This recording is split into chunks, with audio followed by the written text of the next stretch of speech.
Hi, it's Penny Black and Jill Foster here for another PB&J card class. And today I'll be making a almost one layer card featuring some new floral stamps and a hug sentiment, and I'll be doing some stamping, spraying, painting, and using colored pencils.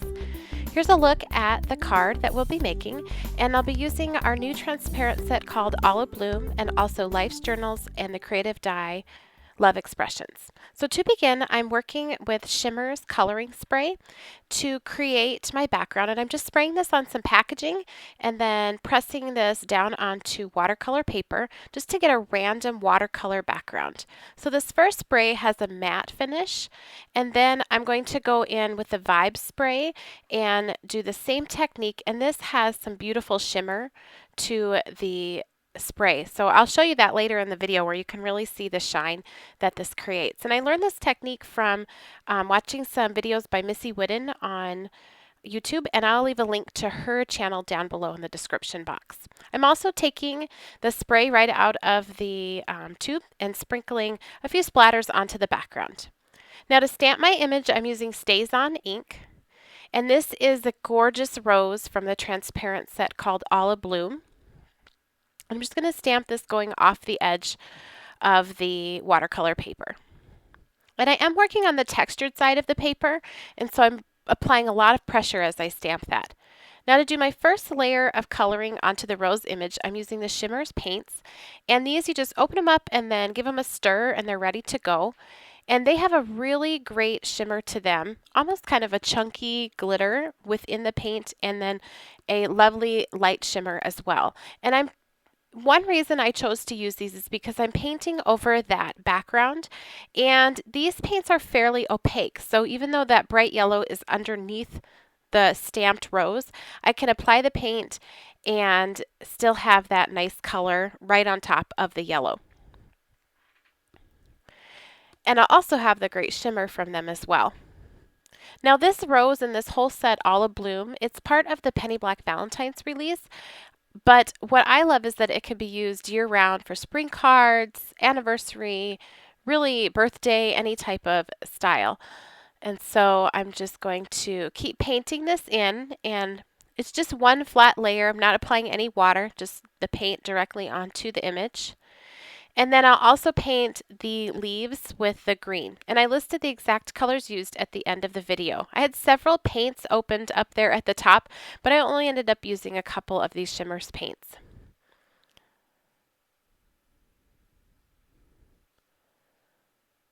And then here I'll just do the leaves with the green.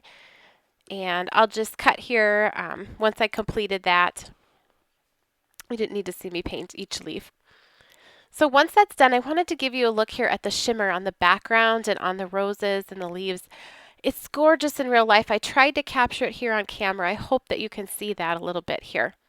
Now I'm going to go in and add my shading using the Prismacolor pencils. And I'm just doing a lighter color at the tips of the leaves and then a darker color down at the base. And to blend that, basically just as I moved towards the center of the leaf, I lightened my pressure with the pencil and blended it out as I got to the center, but I wasn't looking for it to be perfectly blended. As you can kind of see where it stops and starts. On the rose, I did a similar technique. I just grabbed a darker color. This is actually a purple, and again the exact colors are listed at the end of the video, and just added that in the darker areas of the rose, mostly where one petal is underneath another. And then I went in with another red just to blend that out a little bit more. And even a touch of white on a few of the tips of the petals. Once I was done coloring in the rose, I decided to go with a little bit of a vintage look on this. I just felt like the image and that watercolor background looked that way and just had me thinking of going a little bit more vintage. So I took out my Distress ink and my Papericious ink blending tool with a foam pad, and I'm just blending that onto the edges of this panel. I'm starting off of the edge and working my way on in a circular motion, and I like to start with a light pressure and then go back and add extra layers of color if I need to. I find it's easier to start light and add the layers of color as opposed to pressing harder and not having it blend as smoothly on the cardstock. Now to go for that vintage look even more, like an old piece of notebook paper, I'm using the transparent set from Penny Black called Life's Journals, and I'm just stamping that on this right hand side of the panel. And I wasn't too worried about perfectly applying the ink to the stamp because I wanted it not to look perfect. I wanted it to look a little bit older and distressed. So I have my sentiment die cut there that hugs, and I just had it there for placement. And I felt like it looked a little bit busy on that background. So I just grabbed this gesso and I'm painting it onto the background where the sentiment will be.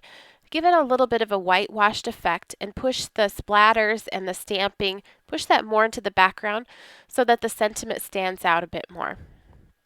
So I'll just keep trying it here to see if I've covered enough of that background. This gesso is a very thin layer, so it'll dry a little bit lighter than it even looks when it goes on wet. So I keep adding just a bit more, especially right in the center where the sentiment will be, and have it fade out as it approaches the rose.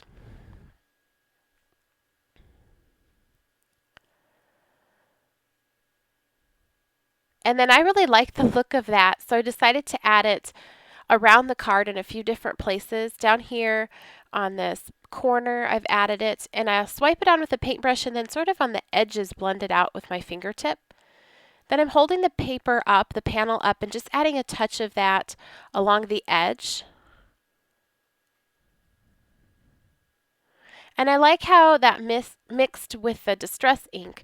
The distress ink isn't permanent, so when that gesso comes in contact, sort of reconstitutes and blends a little bit around the edges, and I really like the look of that as well. Probably something I'll definitely try again.